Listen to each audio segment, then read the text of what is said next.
سنیں سیدہ زینب رضی اللہ تعالیٰ عنہ کے حالات، کیونکہ ہمارے یہاں بیان نہیں کیے جاتے ہیں، اور یہ بھی اہل بیت میں سے ہیں،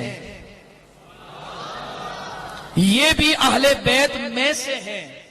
اور میں یہ ڈنکے کی چوٹ پر کہتا ہوں، سنی جیسا اہل بیت سے محبت کرتا ہے تمہاری نسلیں بھی نہیں کرتی ہیں۔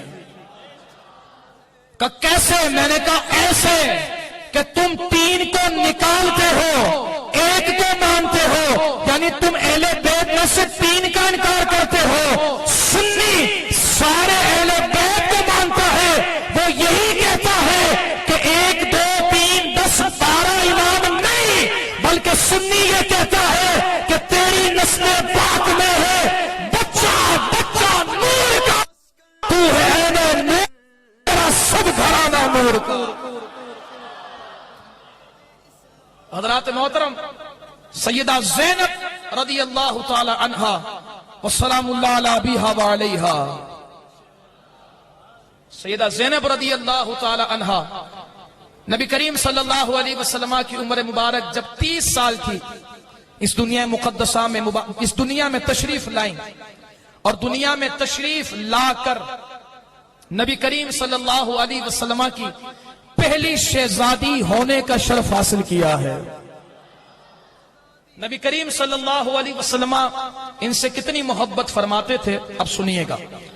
جب حضرت ابو العاص رضی اللہ تعالیٰ عنہ سے ان کا نکاح ہوا، اور حضرت ابو العاص یاد رکھیے گا دور جاہلیت سے ہی جس طرح حضور امین تھے، سارے کفار ان کے پاس امانتیں رکھوایا کرتے تھے، اسی طرح حضور کے داماد حضرت ابو العاص بھی امین تھے، اور سارا مکہ ان کے پاس آ کر امانتیں رکھوایا کرتا تھا۔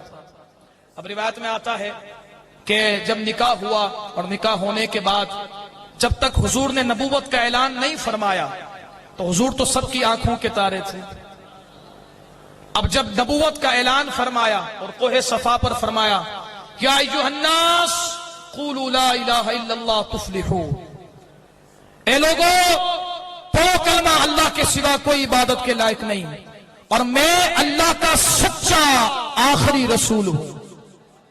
اگر یہ پڑھیں گے تو کیا ہوگا؟ فرمایا فلاح پاؤ گے، کامیاب ہوگے۔ اب جب حضور نے یہ ارشاد فرما دیا پھر کیا ہوا؟ ارشاد فرمانا تھا، غیر تو غیر اپنے بھی حضور کے دشمن بن گئے، حضور کے دشمن بن گئے، اور یہاں تک نوبت آ گئی کہ حضرت ابو العاص سے کہا کہ محمد صلی اللہ علیہ وسلم کی جو بیٹی تمہارے نکاح میں ہے اس کو اپنے نکاح سے باہر کر دو، طلاق دے دو۔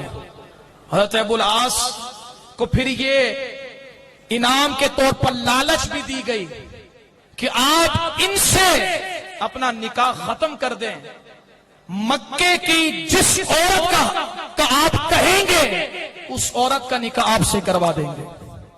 حضرت ابو العاص کا جملہ سنیں، حضرت ابو العاص نے فرمایا کہ دنیا کی کوئی عورت سیدہ زینب کے برابر نہیں،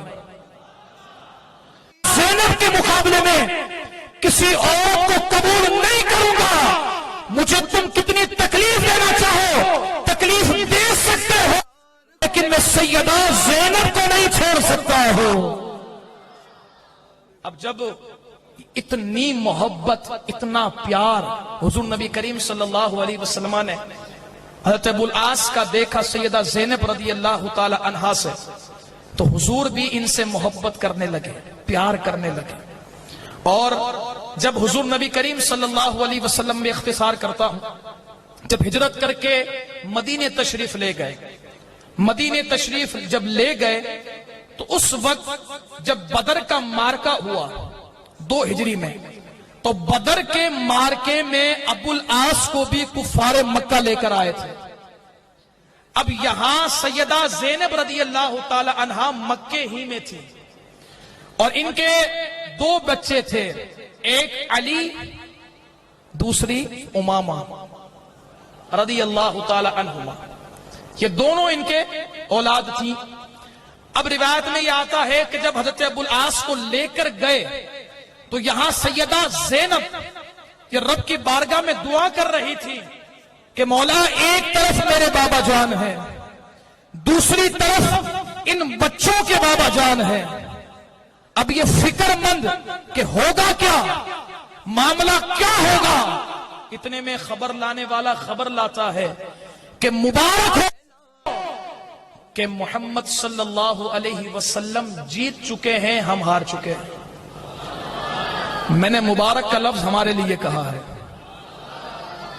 اب یہاں حضور نبی کریم صلی اللہ علیہ وسلم کی جب فتح کی خبر سنی تو سیدہ زینب رضی اللہ تعالی عنہا نے ارشاد فرمایا، رب کی بارگاہ میں شکر ادا کیا اور کہا کہ مولا تیرا شکر ہے کہ میرے والد جو حق پر ہیں ان حق کی فتح ہوئی ہے۔